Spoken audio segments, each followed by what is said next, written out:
fields and in the streets. We shall fight in the hills.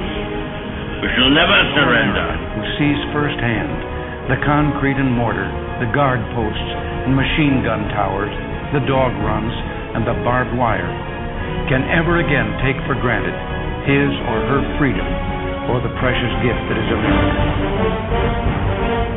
All this stuff you've heard about America not wanting to fight, wanting to stay out of the war, is a lot of horse stuff. Americans love to fight. All real Americans love staying back. You want answers? I think I'm entitled. You want answers? I want the truth! You can't handle the truth! Hey, you're listening to Political Vindication Radio. It's February 1st. It's a Tuesday. My name is Shane. I'm here with my good friend Frank.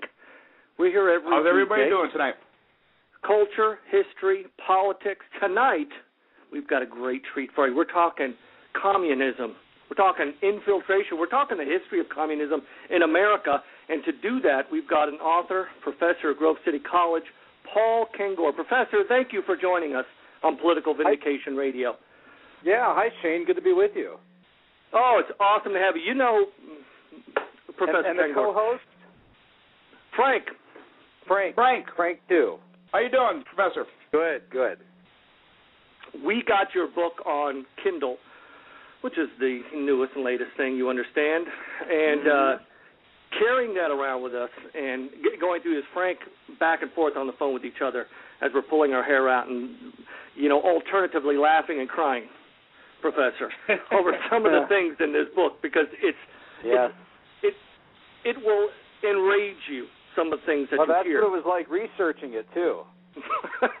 I didn't know whether to laugh or cry, and my wife would hear me sometimes screaming in the other room, and oh no, what's happening now? And I it'd be 2007 or 2008. And I'd say, well, I got this guy on my radio who just talked about Frank Marshall Davis being Barack Obama's mentor. Well, look at this, and I pull out my index of some report from the Senate Judiciary Committee, which was run by Democrats in those days, and there's Frank Marshall Davis in the index, and called to testify before Congress on his communist associations, and just like suddenly being raised from the dead 50 years later, he emerges as Barack Obama's mentor, and I'm sitting there thinking to myself, man, am I cursed to have to find this, and then to watch the American public just sort of obliviously vote into office someone like that. I didn't know whether to laugh or cry. It's amazing. We're talking to Paul Kengor, author of Dupes, How America's Adversaries Have Manipulated Progressives for a Century. You're going to see the link in the chat room, friends. Hit it. You're going to see at the top of our page 3 of his books. He's written The Crusader on Reagan. He's written several, actually. They're all good. You can hit those links. It will take you directly to Amazon. Do yourself a favor and check that out, my friends.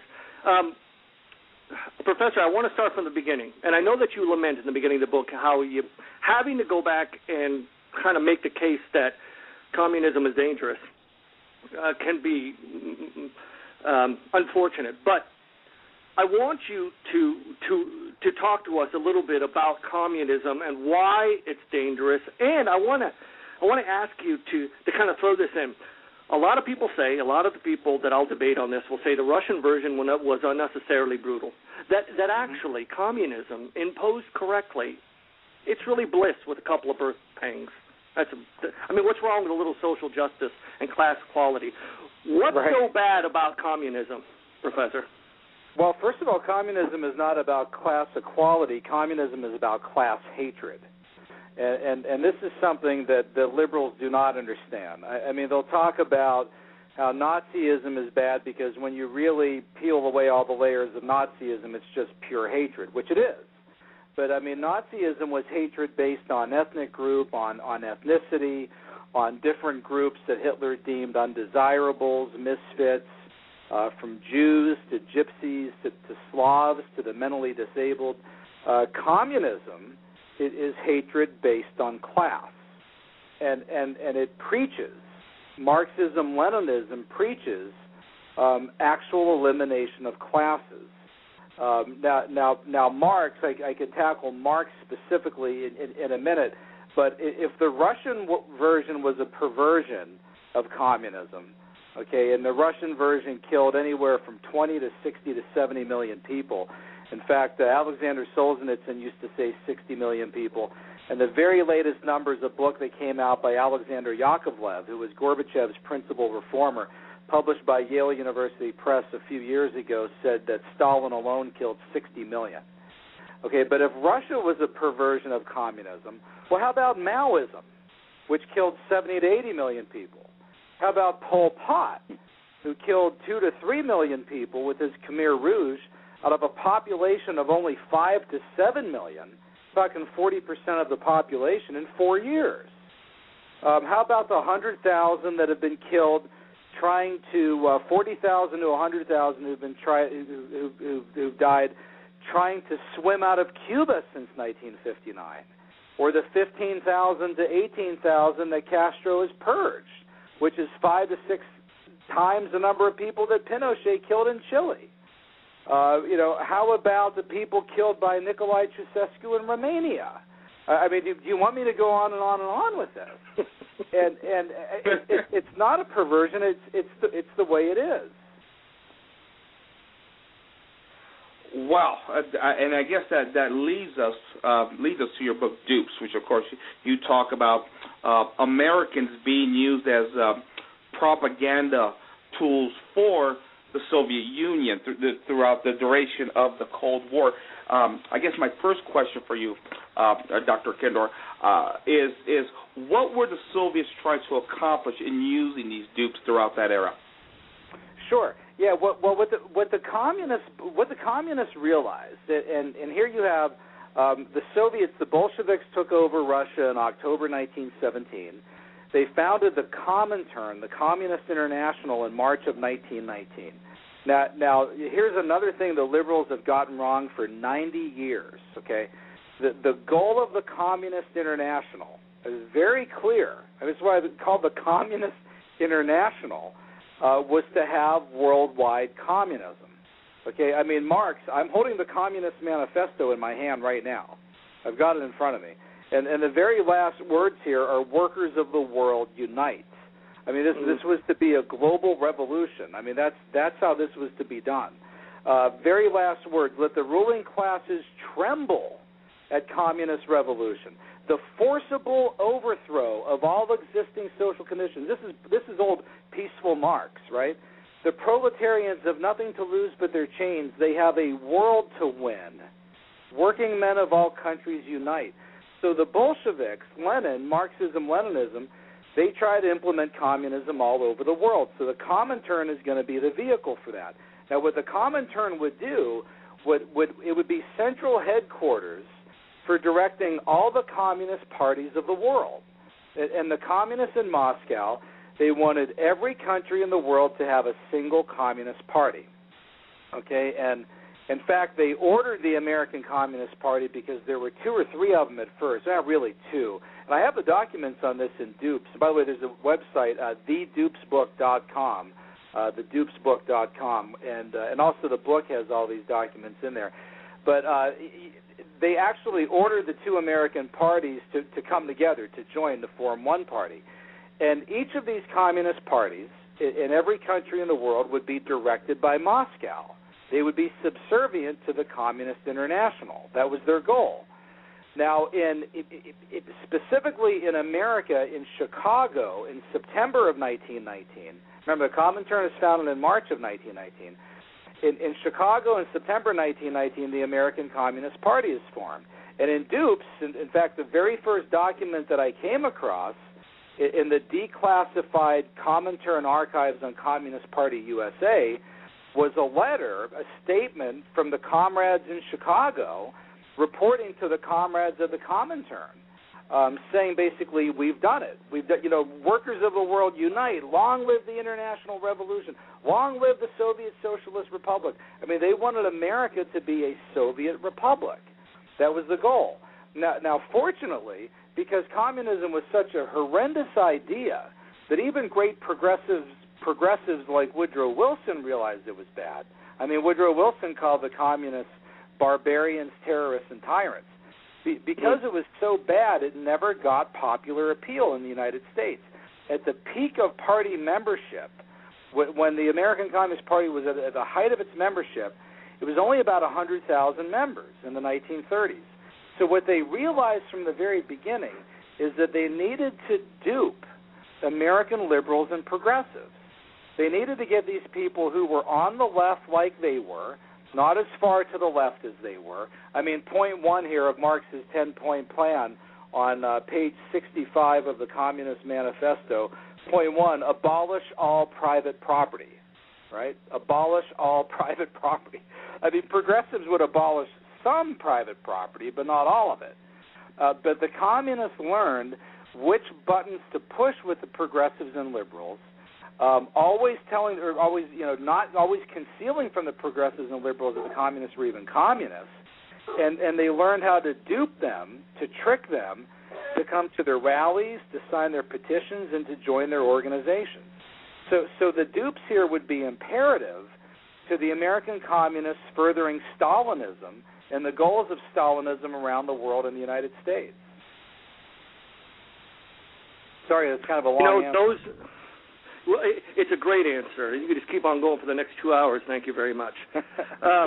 Those ships, Professor, loaded up with liberals, rich liberals, well-educated progressives, traveling the ocean to go back and look at these Potemkin villages, cities that they've got built up for them. And, you know, you say in your book that they're dupes. Many of these men are dupes, men and women are dupes, but they come around. They come to understand that they've been fooled. But there are many that are willing to buy into it and eagerly, and even with the stories of horrifying abuse. I mean, you just kind of touch upon the Cheka over there, but horrifying. I mean, can you imagine the horror going on in that nation at that time, 1918, 1919? You're talking orgies and robbery, pillaging. I mean, you can't put words to what was going on in there. And Lenin essentially saying, do what you want to do. Yes. Here. Yeah. In fact, Lenin referred to classes that he despised as harmful insects. So you know, here, kind of like Hitler with the undesirables, or by the way, Margaret Sanger, founder of Planned Parenthood, referring to the people groups that she didn't like as human weeds. But Lenin, and here again, you know, liberals want to blame Stalin for hijacking and perverting communism. Look, Lenin killed 500,000 people in the first couple of years of the Bolshevik Revolution, even before the Civil War started.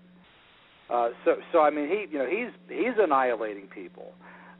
This was commonplace, and you would have these American progressives who would be, like you said, they'd be put on boats, and they would sail across the Atlantic. They would leave New York, loaded with professors from Columbia University.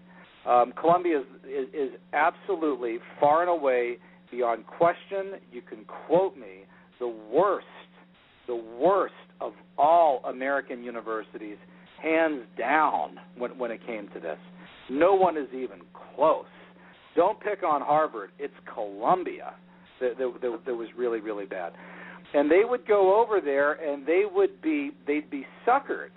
They'd be manipulated. They would be driven around in these giant Lincoln limousines. Corliss Lamont talks about that, how they were whisked around in these limousines. I mean, they're being driven around in limousines where the poor idiots in the villages are starving to death on street corners. I mean, never owned a car in their lives. They're lucky if they have an ox cart. John Dewey, the founder of American Public Education, Columbia professor, of course. John Dewey was duped horribly. I had no idea until I went back and researched this book that Dewey had written a 6-part series for the New Republic in the fall of 1928, when he came back from his summer 1928 trip to the Soviet Union, where he said the most amazingly ludicrous things about Stalin and the Soviet Union. I mean, you talk about being duped. It was just beyond belief. H.G. Wells, George Bernard Shaw, Roger Baldwin, the founder of the ACLU. All these guys in the ACLU, Reverend Harry Ward, one of the co-founders of the ACLU, made 3 trips to the Soviet Union. Both Baldwin and Ward. Baldwin wrote a book. He was so enamored with the Soviet Union. But think about this. This is the founder of the American Civil Liberties Union. He wrote a 1928 book called Liberty Under the Soviets. Okay, Baldwin was pro-communist. He was pro-Soviet. He was a communist for a time. And by the way, he changed later in the 1950s. I'll give him credit for that. Harry Ward of the ACLU made 3 trips, went over there on sabbatical from Union Theological Seminary in New York. Well, going over there to learn about how social justice is really being done. Comes back, wrote 2 or 3 books on the Soviet Union, including a 1934 book called The Soviet Spirit, which the Daily Worker loves so much. I've got it right here, the article. They did a full-page profile with the Reverend Ward on what a wonderful book he had just written on the Soviet Union. Again in 1934, right after 5 to 10 million people starved to death in the Ukraine, and right when Stalin was ramping up his great purge. So these guys on the left, even the Soviets were astonished at how they believed everything and anything that the Soviets told them. We're speaking with Professor Paul Kengor, author of Dupes, How America's Adversaries Have Manipulated Progressives for a Century. Let's talk about that for a moment. And John Dewey. Let's concentrate on John Dewey for a moment here. This is a very intelligent man. They're all very intelligent men. Yeah, everybody's intelligent. I mean, my mechanic is intelligent. Is it the power of idealism, Professor? I mean, what is it that would drive someone to so trust human nature? I mean, maybe you got to kill some to get somewhere. Maybe you got to clean out the basement. I mean, how do they justify what they're hearing and they're seeing? Yeah, it's a good question, and it almost, I'm a political scientist. It almost requires a psychological explanation.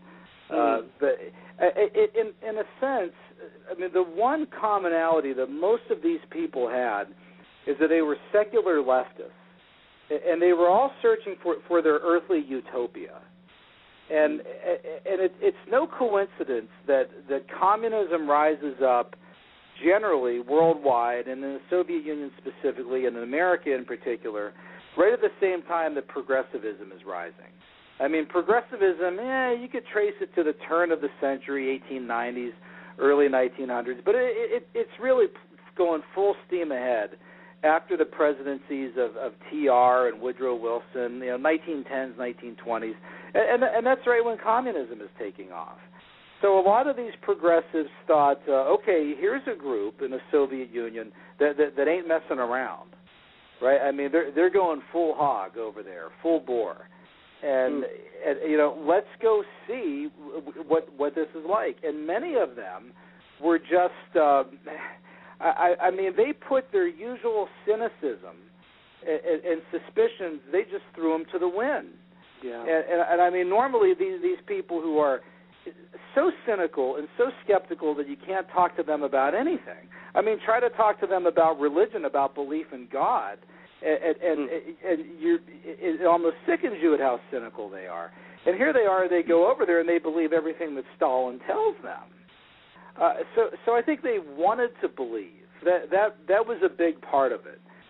Now a lot of them, again, turn around with the founding of the Hitler-Stalin Pact in 1939, which launched World War II. Once they learned about the Great Purge under Stalin, once they learned about the famine in the Ukraine and some of these other things, but a lot of them didn't turn around. A lot of them never changed. And there's a lot of people who joined the party after the Hitler-Stalin Pact. In fact, Barack Obama's mentor, Frank Marshall Davis, I have his 600-page FBI file. There's about a dozen pages of it reprinted in Dupes, including the page that has his Communist Party number, 47544. Frank Marshall Davis joined the party after the Hitler-Stalin Pact. So a lot of it's the people on the left. That's where they are. They're on the left, and a lot of it too is you asked a really good question at the start of the interview about a lot of them just think that it just hasn't been done right yet, and once we get into power with our degrees and our anointed knowledge, once we're the apparatchiks, well, damn it, we'll do it right. Yeah. I mean, before Frank jumps in, again, I want to say Malcolm Muggeridge.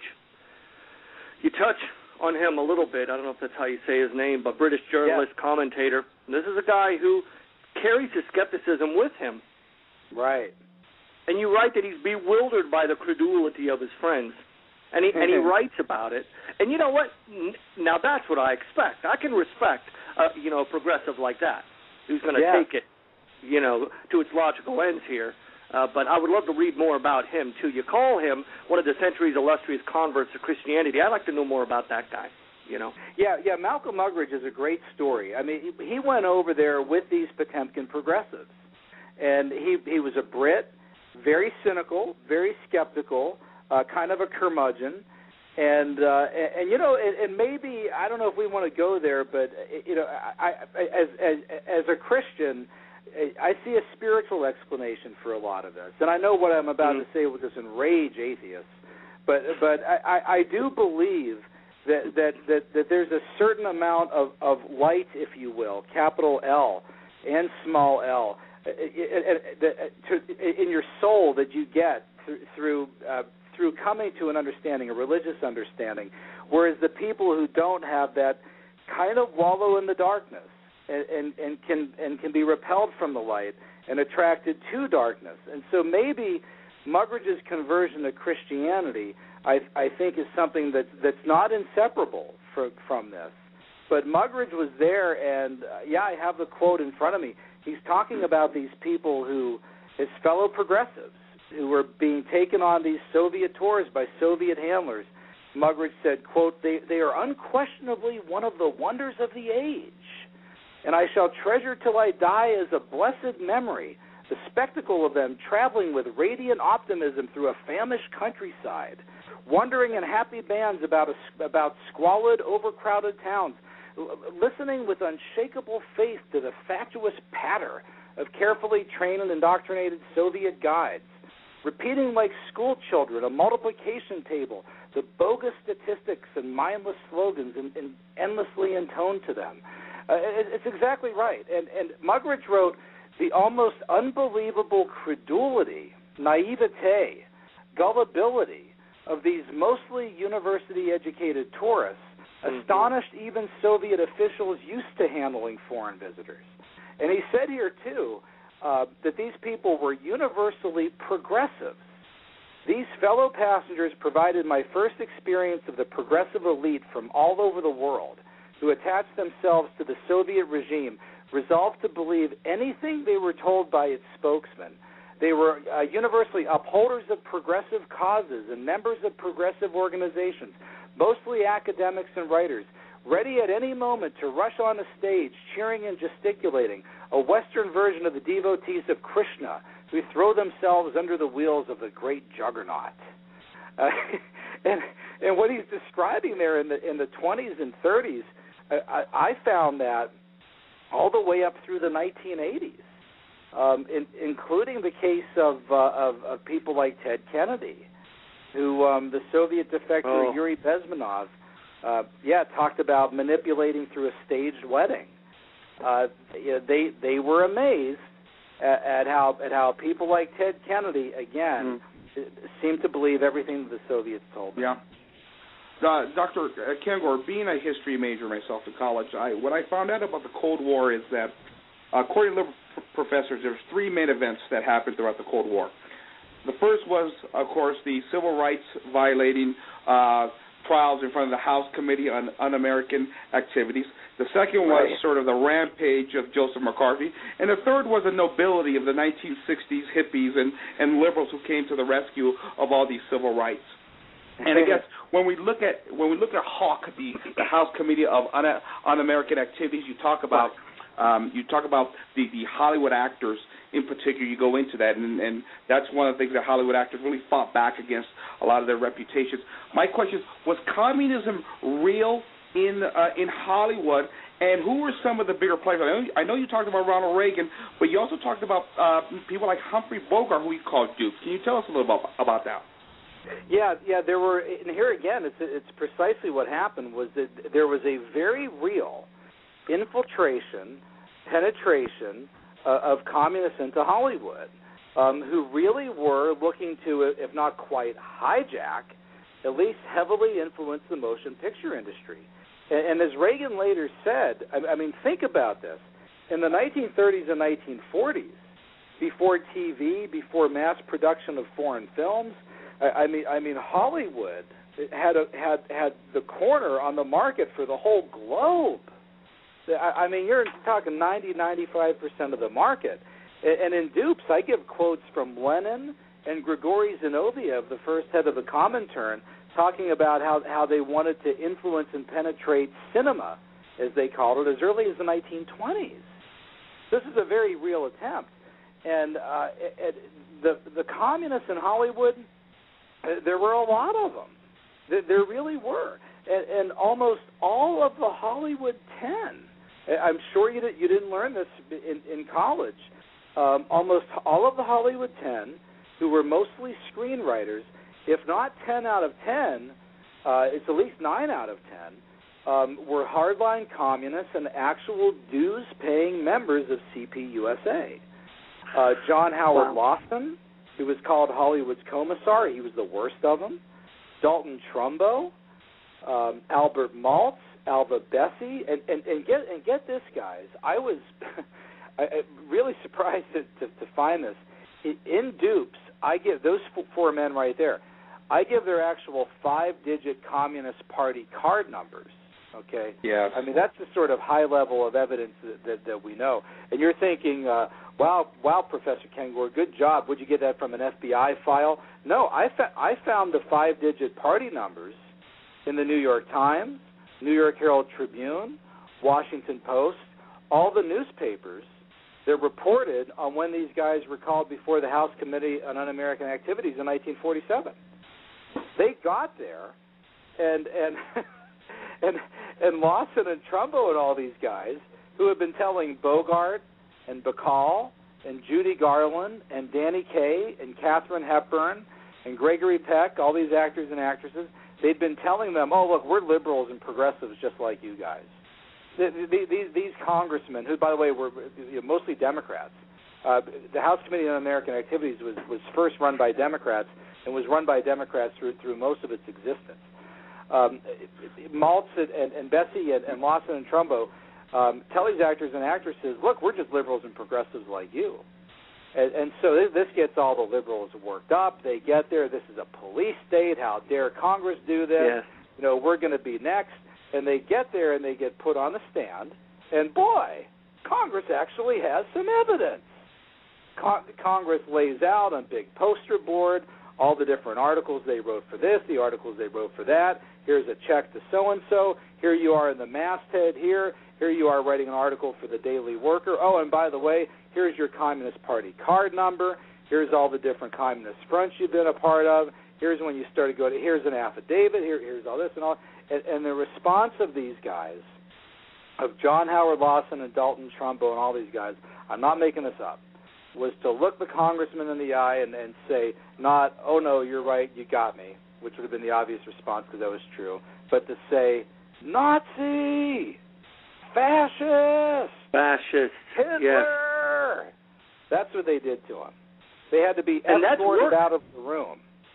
And the liberals, who flew all the way to Hollywood to defend them, like Humphrey Bogart. Bogart flew into a rage. You blankers, you sold me out. You lied to me. I've been duped.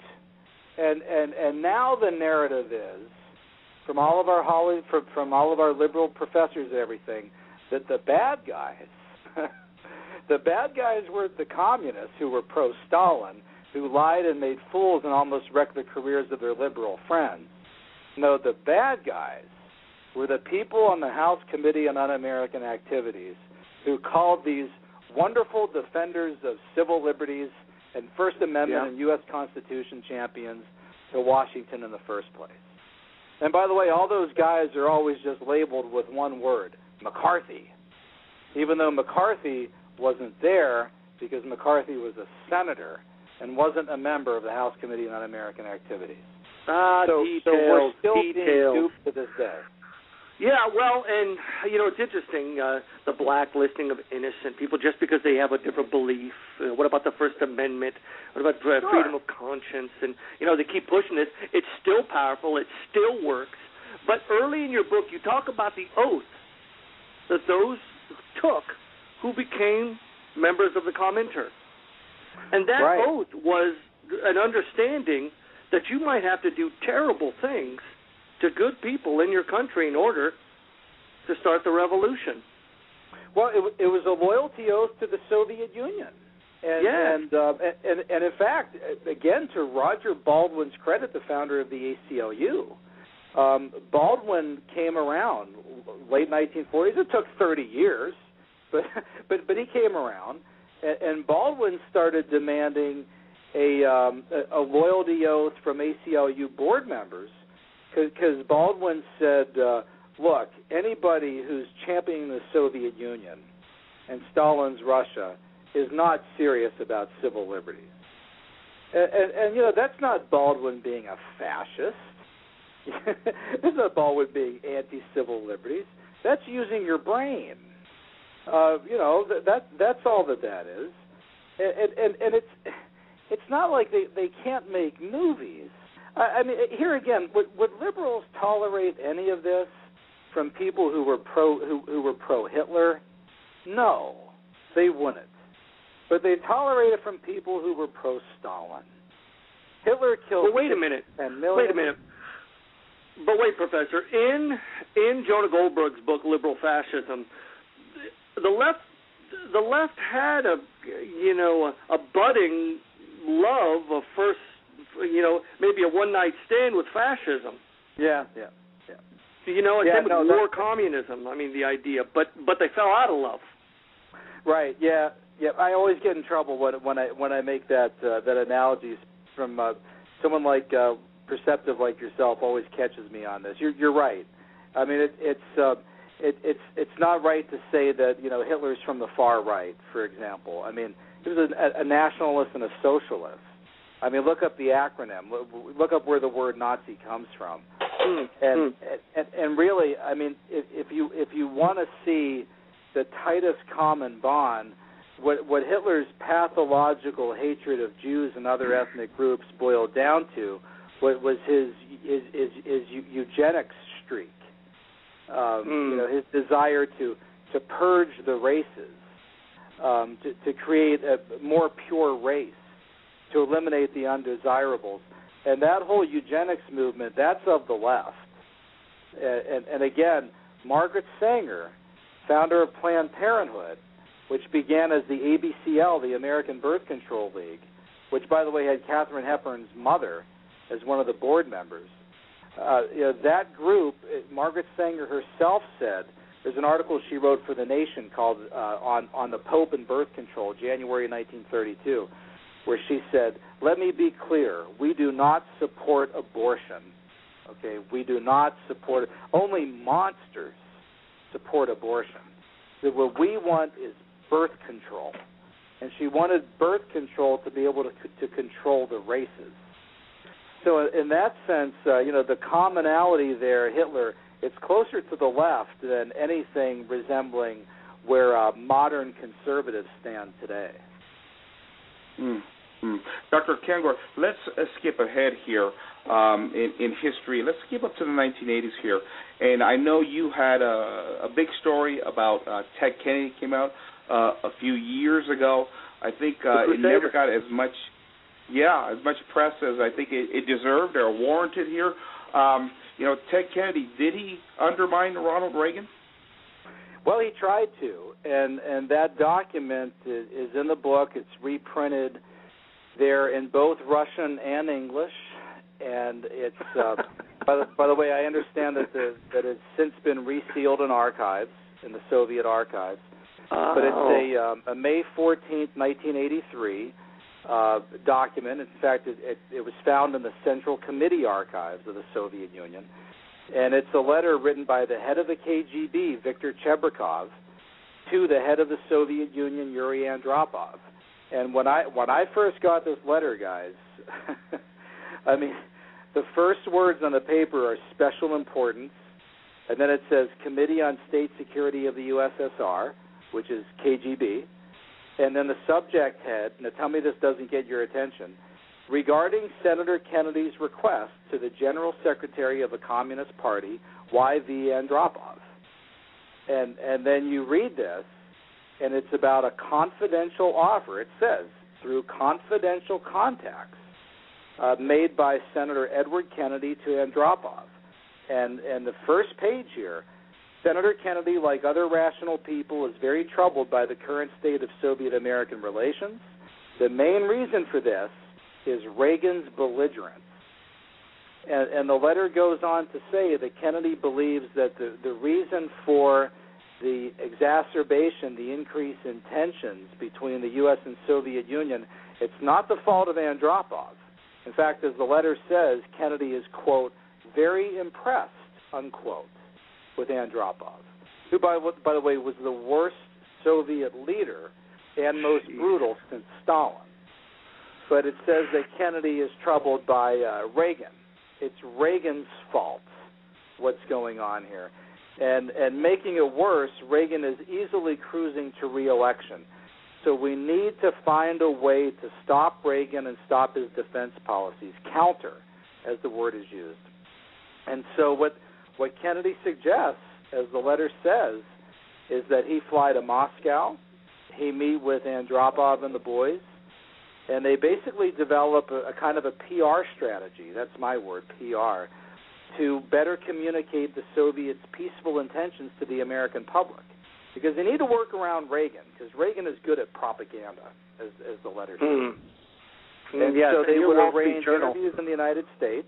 In fact, noted by name in the letter are Walter Cronkite and Barbara Walters. They would come to America. Kennedy would help them with a kind of a tour.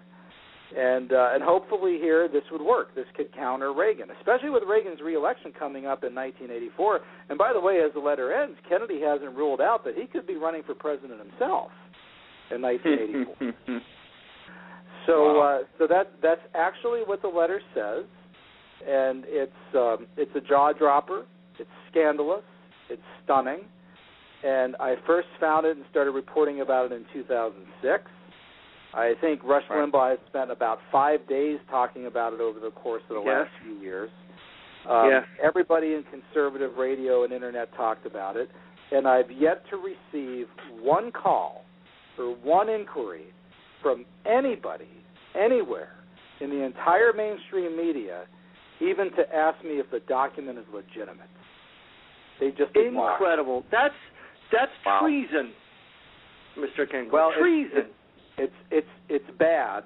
I mean, I've been asked that many times. Is it treason? And it sounds like I'm dodging there a difficult question. But I mean, as you know, these treason trials will take years. But so I don't know if I'm willing to call it treason. I'm willing to say it's bad. And certainly you would at least want to hear Kennedy's response to it. But you know what? Kennedy took the secret to the grave. No one ever asked him. He never had to account for it, never had to explain himself even once.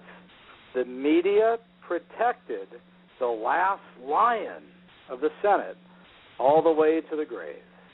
Yeah, well, it's a disgrace. Wow. And when he died, Frank and I on this show spent an hour talking about his legacy. There were plenty of things that he tried to do that didn't work out. That doesn't mean he was innocent. I think his intentions were very often maybe driven by power, driven by ambition, whatever it is that he did. But that's a disgrace. And I can remember hearing about that and when reading your book, Crusader, too, and listening to you on Michael Medved a few weeks ago, about a month ago or something. You brought it up as well. And then you wrote at the American Thinker, Professor, about Jimmy Carter, about Ted Kennedy going after Jimmy Carter. I mean, it wasn't about party. It was about power. That's right. For liberals who are listening right now who are just ignoring everything that we said and angrily pounding on their desk, I don't believe it because I don't like Reagan and I like Kennedy. Okay, well, I got news for you. Kennedy did it to your guy, too. Yep. He did it to Jimmy Carter in 1980. And he did it to Carter in March of 1980, which was right in the middle of the Democratic presidential primaries, when the incumbent President Jimmy Carter was being challenged by a senator from Massachusetts for the nomination, a senator named Ted Kennedy. And in this case, Kennedy reaches out to Leonid Brezhnev, and people aren't going to believe this. This is how bad Kennedy was. But Kennedy, 4 months after the Soviets had invaded Afghanistan, okay, and by the way, 6 months prior to that, this is the cover of the book, Dupes, Jimmy Carter had kissed Leonid Brezhnev on the cheek at the Vienna summit, okay? Then in December of 1979, the Soviets invade Afghanistan. Talk about betrayed with a kiss. Well, Kennedy looks at this situation and says, boy, this is according to the documents. This is what's written in the Matrokin Archives. Boy, there's been a real deterioration in U.S.-Soviet relations. This is the fault of Carter and Zbigniew Brzezinski. Are you listening, Mika Brzezinski? This is your dad, right? This is the fault of Carter and Brzezinski for inflaming U.S.-Soviet relations. And so Carter reaches out to Brezhnev in the middle of the Democratic primaries. So Democrats, liberals, he did it to your guy, too. Now, I know having said that, they're still going to ignore this. Sure. Yeah, it's just what they do. Dr. Kengor, I got a question I've been dying to ask you. When I sat in a Cold War history class at a Cal State University out in California, the professor in the class argued that the end of the Cold War came because of a collaborative effort of 7 presidents who presided in the White House during the period of the Cold War. It was a team effort by all 7 presidents throughout that period. What are your thoughts on that? It's just nonsense. And when Reagan was the only one predicting that the Soviet Union would collapse, they considered him an idiot. So, look, I would be generous. I would actually credit here Harry Truman, JFK. I like JFK. I think JFK was a very good president in foreign policy. Bay of Pigs was terrible. Cuban Missile Crisis, he was really good. But JFK was a staunch anti-communist. Reagan, of course. I think Eisenhower did well. But, you can't credit all of them, and there's just no way you can give Jimmy Carter any credit for that. But by the way, I mentioned Roger Baldwin a number of times. Did you know that Jimmy Carter gave Roger Baldwin the Presidential Medal of Freedom? The ACLU founder. Is it possible to like Jimmy Carter any less? Just keep trying, Professor. Just keep pulling that out. That's it's amazing. So no, that's but the amazing. professor is saying that because he knows he has to acknowledge Reagan. That's really what he's saying there. He knows he can't avoid acknowledging Reagan.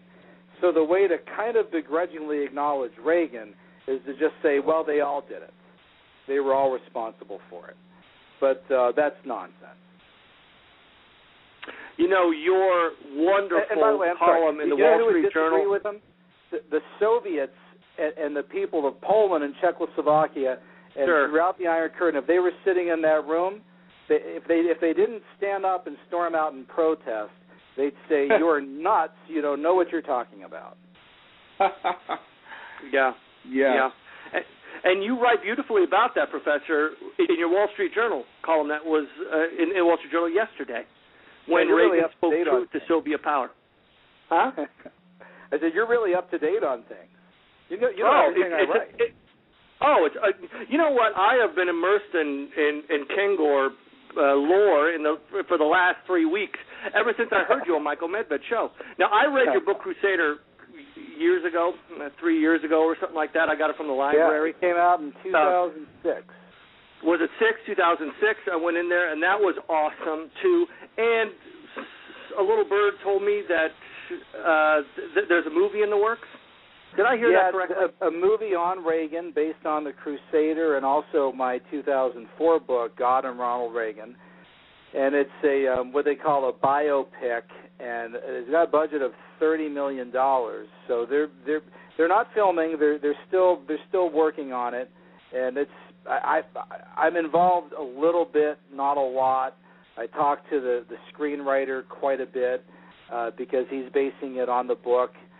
But the exact timeline and so forth as to when it will happen, I don't know yet. But it's in the works, correct. Boy, they've got your baby in their hands. Yeah, Professor. Yeah. Well, that's all right. I mean, they have. My books are my books, and you know what other people do with the movie is what they do with it. And but you know, I just hope that. I mean, my goal with this stuff is to try to get truth out there, and I mean that's my hope. It's my prayer that I'll get the truth, speak the truth truthfully, and I mean in this world and the way things are, we don't always get everything right, but you know, hopefully I'll work hard and get things right most of the time. Sir, you're a blessing to people like Frank and I who work our jobs during the day and come home and find the time to seek out information and try to understand the world around us. Paul Kengor is a big part of coming to understand that, come to terms with the world that we live in and the world that we want, the world we want to create. And so I do appreciate you so much. You're awesome. We can find you at the American Thinker. Boy, that 40% Obama article there, Professor. I wish I had another hour with you. That's just gnashing my teeth with that. National Review Online, folks, Wall Street Journal, Dupes, The Crusader. We put the links in the chat room. Read every single one of them. Every word is worth taking the time to ponder. Thank you, Professor Paul Kengor, for coming on Political Vindication Radio so much. Well, thank you, Shane. Thank you, Frank. And the website for the book, we put all the articles there. So if you go to thedupesbook.com, you could find the articles. Awesome. Frank, you've been putting that in there? That's right. I have it. Put it right in the chat for our audience. That's awesome. I just bookmarked it. Awesome. All right. Thank you again. Take care. Thank you. Bye-bye. All right.